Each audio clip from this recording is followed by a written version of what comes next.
현미 예수님, 안녕하세요. 네, 오늘 8월 7일 금요일 성경 맛들이기 함께 합니다. 성부와 성자와 성령의 이름으로 아멘.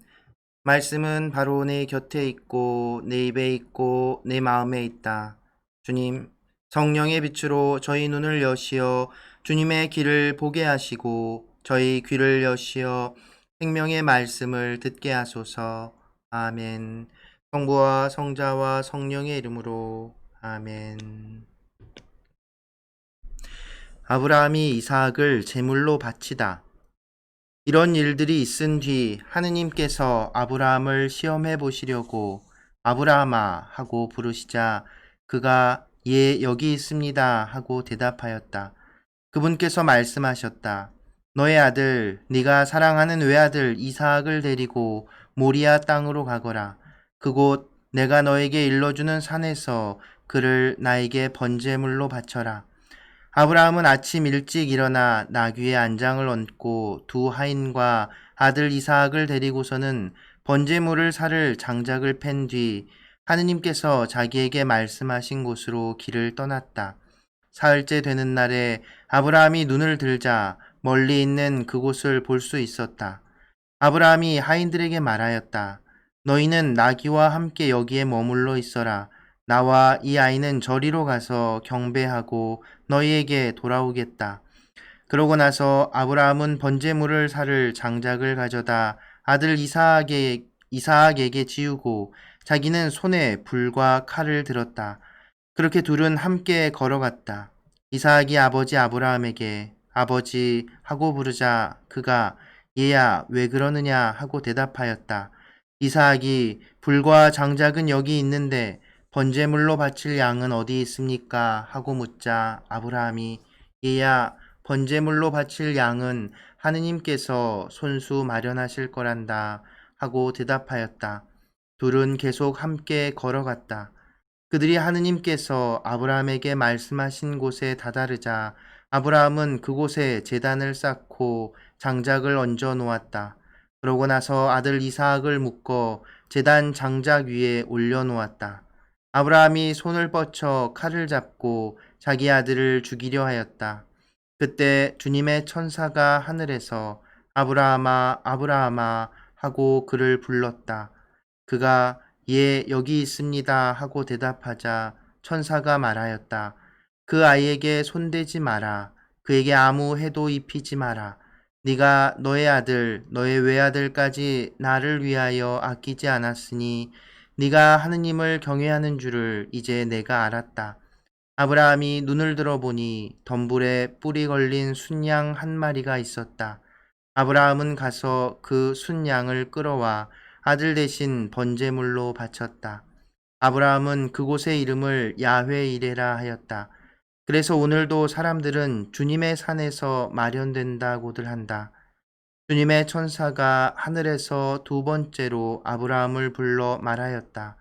나는 나 자신을 걸고 맹세한다. 주님의 말씀이다.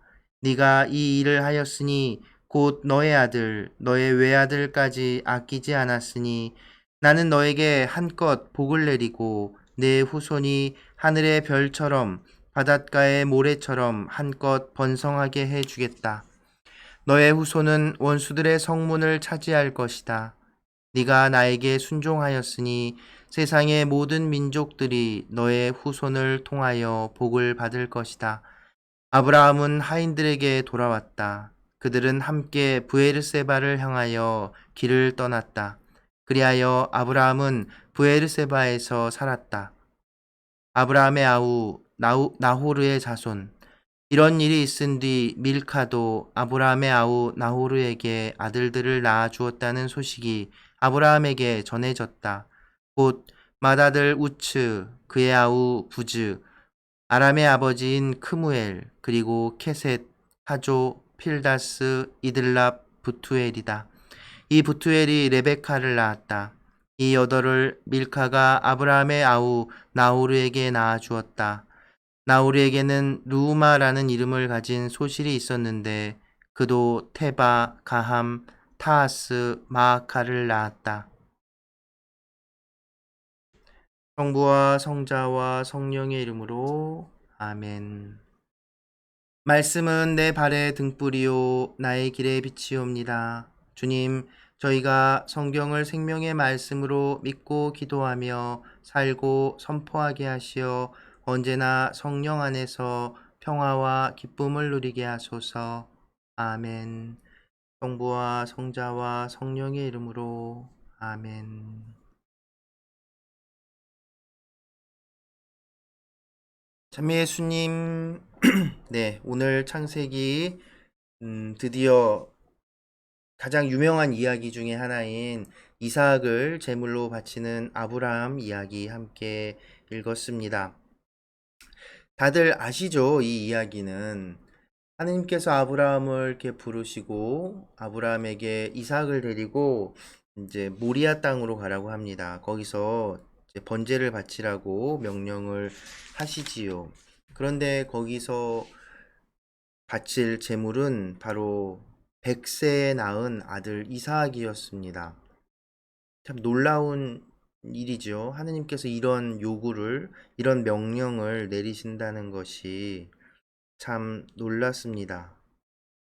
그런데 아브라함은 성서가 전하는 것으로는 아브라함은 반항을 하거나 떼쓰지 않습니다. 생각해 보면 소돔과 고모라를 치러 천사들을 보낼 때 아브라함이 소돔과 고모라를 지키기 위해서도 뭐라 그러죠? 그 거래 같은 걸 하잖아요. 하느님께 선인이 몇 명만 있으면 그러니까 이런 아브라함인데 자기 아들 그것도 100세에 낳은 아들을 얼마나 귀합니까? 있을 수 없을 거라 생각했던 그런 아들인데 그런 아들을 바치라고 하니 또 생각해보면 사라는 왜 가만히 있었을까요? 사라에게는 얘기하지 못했겠죠? 못했을 것 같습니다. 이런 놀라운 이제 이야기들 이제 배경에는 이제 뭐 한편으로는 당시에 사실은 이제 인신공양이라고 하는 문화라고 할까요? 전통이라고 할까요? 그런 것들이 분명히 고대 근동 지방에 있었다는 겁니다. 근데 이것은 단지 이 고대 근동에만 있었던 게 아니고 우리나라에도 이 인신공양에 대한 속 전설들 이야기들이 있지요. 춘향전이란다. 심청전 같은 경우에도 그렇고요. 에밀레종 이야기 같은 경우에도 대표적인 인신공양과 관련된 이야기죠. 그러니까 고대에는 그런 인신공양, 어린아이나 사람을 이렇게 제물로 바치는 그러니까 정말 소중한 것, 중요한 것을 이렇게 바치는 그런 의미들이 담겨 있었을까요? 그런 인신공양에 대한 문화가 이렇게 자리 잡고, 그러니까 그 배경에 분명히 있었을 것이고, 그리고 이런 인신공양에 대한 이야기들은 구약 성경에서 계속해서 그 뭐랄까요? 없어지지 않고 드러납니다. 그런데 이제 하느님께서는 그것을 하지 말라고 그 율법이나 이런 것들을 통해서 계속 요구하고 명령하지요. 오늘 이야기도 하느님께서 그거 인신공양을 바라신 것이 아니라 이제 한편으로는 야훼 하느님께 대한 이 신앙이 그 고대 근동에 퍼져 있던 그런 인신공양의 풍습을 금하고 막는 그런 성격도 가지고 있다고 말할 수 있을 겁니다. 그럼에도 불구하고 이 이후에도 예언자들을 통해서 또 이제 여러 가지 상황들에서 그 인신공양을 금지하는 언급들이 나오는데 그런 것들을 보면 이제 꽤 오랜 시간 동안 인신공양에 대한 그런 문화가 분명히 있었던 것으로 추정해 볼 수 있겠습니다. 뭐 이제 배경으로는 그 정도 이렇게 있었을 거고요. 이 이야기를 이제 하면서 어떤 이제 학자분이 이런 이야기를 이제 이삭의 입장에서 이 부분을 바라보고 쓴 글을 봤는데 굉장히 인상적이었습니다. 여러분도 이제 들어보셨을 표현인데 아브라함의 하느님, 이삭의 하느님, 야곱의 하느님이라는 표현 들어보셨죠? 우리 복음서에서도 등장하는데요. 이스라엘 백성이 자기 선조들과 또 자기 선조들의 하느님, 바로 야훼 하느님을 그 지칭하는 표현 중에 하나입니다. 그런데 그 세 명, 자기들의 이스라엘 성조들이라고 할 수 있는 세 명을 언급하는 것이지요. 일단 아브라함은 이제 신앙, 믿음의 조상이라고 불릴 정도로 어떤 그 정말 모든 민족들의 아버지로서 그 자부심 같은 거죠. 아담이 첫 인간이었지만 실제로 하느님 백성으로서의 그 인간의 어떤 첫 처음을 아브라함이 더 강하게 가지고 있는 성격이 있습니다.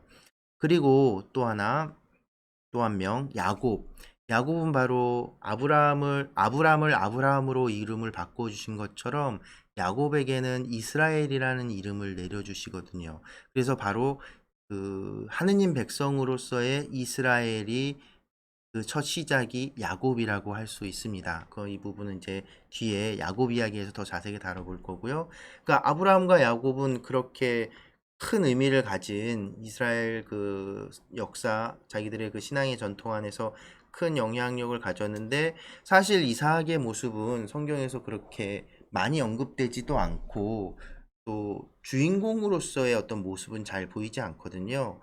그리고 이후에 나오는 언급들은 이제 뭐 나이 먹어갖고 눈에 뵈는 것도 없어가지고 그 아들한테 속기나 하는 그래서 축복을 장자가 아니라 야곱에게 해주게 되는 그런 실수도 범하는 그런 존재로 이렇게 비춰지는데 이제 그런 이삭의 입장에서 이 오늘의 이야기들을 이렇게 한번 살펴보면 아브라함 혼자만의 믿음으로 이런 일이 일어날 수 있었을까? 이런 의문을 가져보는 것이지요. 당장 그 뒷받침되는 큰 이유 중에 하나가 아브라함이래네요. 이삭이 그렇게 어리지 않았다는 겁니다. 이 대화의 내용이나 또 심지어 번제로 바칠 장작을 이삭에게 지게 했다고 했잖아요. 그러니까 그 번제에 사용되는 장작의 양이 조그만 꼬마 아이가 짊어지고 갈 수 있을 정도의 양이 아니라는 겁니다.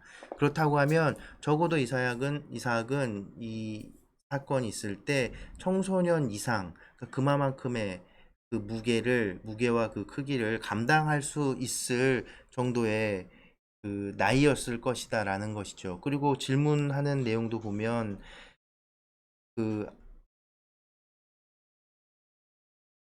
이렇게 물어보죠. 7절에 보면 불과 장작은 여기 있는데 번제물로 바칠 양은 어디 있습니까? 상황 파악을 분명히 하고 있다는 것이죠. 지금 무엇을 하러 가는 길이고 그런데 뭔가 좀 이상하다. 더군다나 이삭은 아브라함이 100세에 낳은 아들이잖아요. 끔찍이 아꼈을 거란 말이죠. 그런데 하느님께 이 명령을 듣고 나서 아브라함이 과연 평상시와 똑같은 모습이었을까요? 그렇지 않았을 겁니다. 굉장히 어둡고 그또 성서는 응답을 이렇게 바로 그냥 빡 하고 바로 빡 탁탁탁 움직인 것 같지만 얼마나 번뇌하고 고민했겠습니까? 이삭과 그래서 얘기도 하는 것도 전 같지 않았을 거예요. 그러니까 이삭은 그 모든 상황과 분위기들을 이렇게 다 보고 알고 있었을 것이다라고 보는 거죠. 그러니까 성경에 직접 쓰여지진 않았지만 쓰여진 내용들을 바탕으로 이렇게 그 상황들을 한번 우리가 그려보는 겁니다. 그러면 그 당시의 상황이나 분위기, 느낌 이런 것들을 이렇게 그려보면 또 우리가 발견하지 못한 의미들을 우리가 찾아낼 수도 있게 되는 것이죠.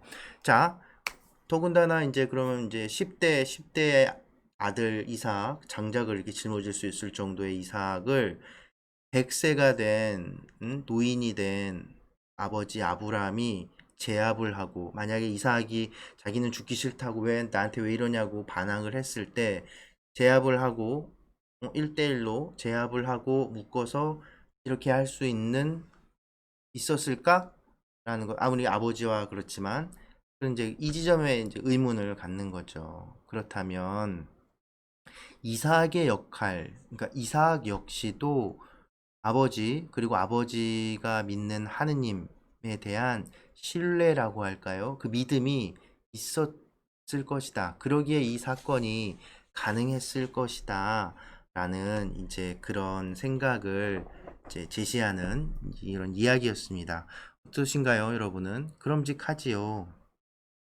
이처럼 성경을 읽을 때 또 한 가지 그 쓰여져 있는 글자들 그 너머에 그 상황과 그 등장인물, 그 사람들의 마음 이런 것들을 우리가 유추해보고 이렇게 상상을 해보면 왜 같은 사람이기 때문에 그 공감할 수 있고 그 이해할 수 있는 부분들 그리고 새롭게 바라볼 수 있는 부분들이 있을 수 있습니다.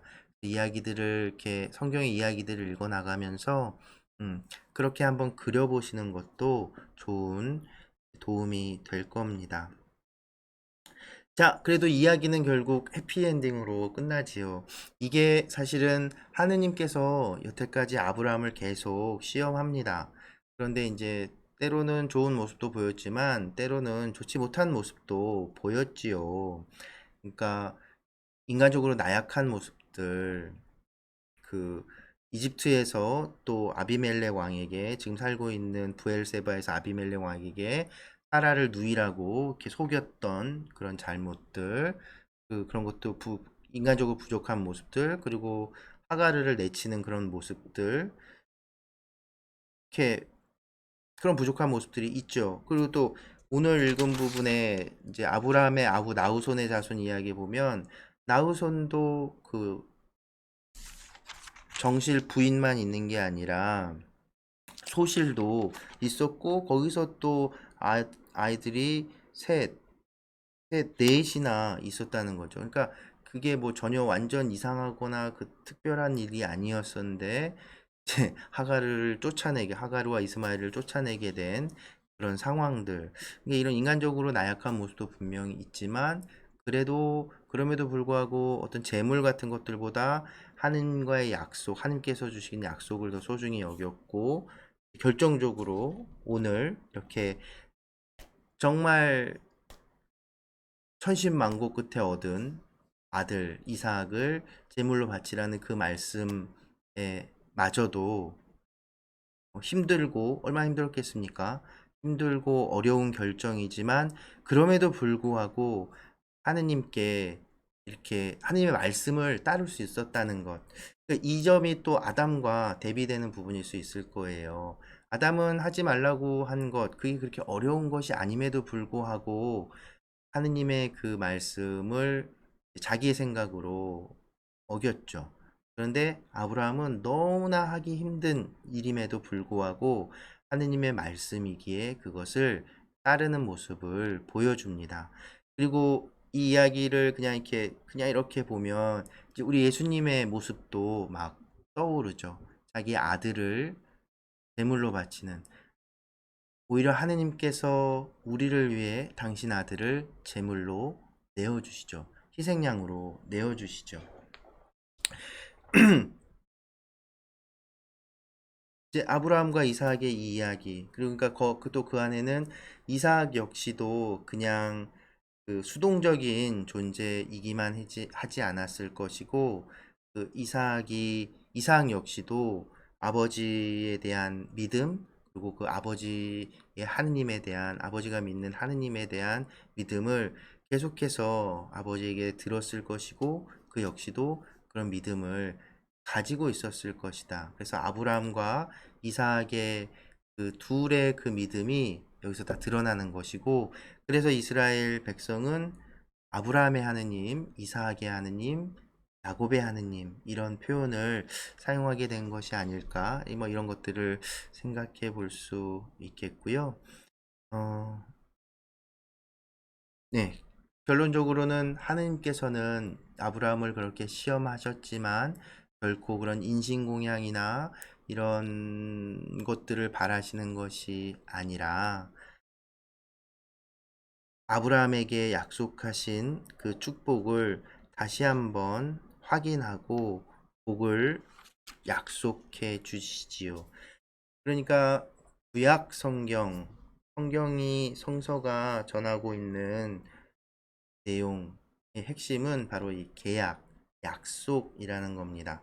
그런데 이제 또 한 가지 이제 이게 구약이잖아요. 그리고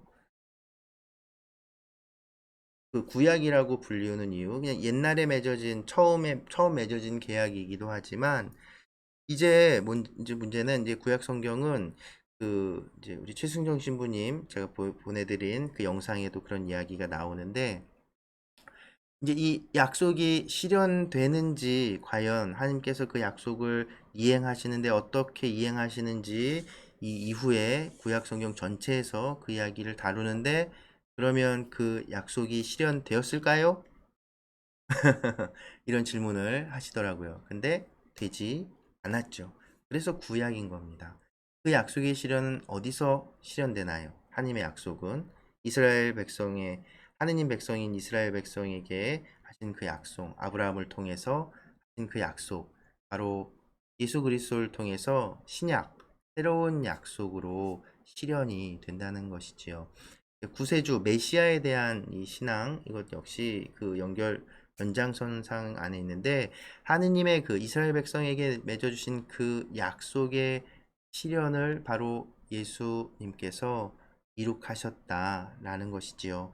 이삭은 실제로 제물로 바쳐지지 않았지만 하느님께서는 당신 아들을 그 제물로 우리를 위한 인간을 위한 제물로 내어 주셨다는 점 이런 것들이 이제 대비되고 있는 것이지요.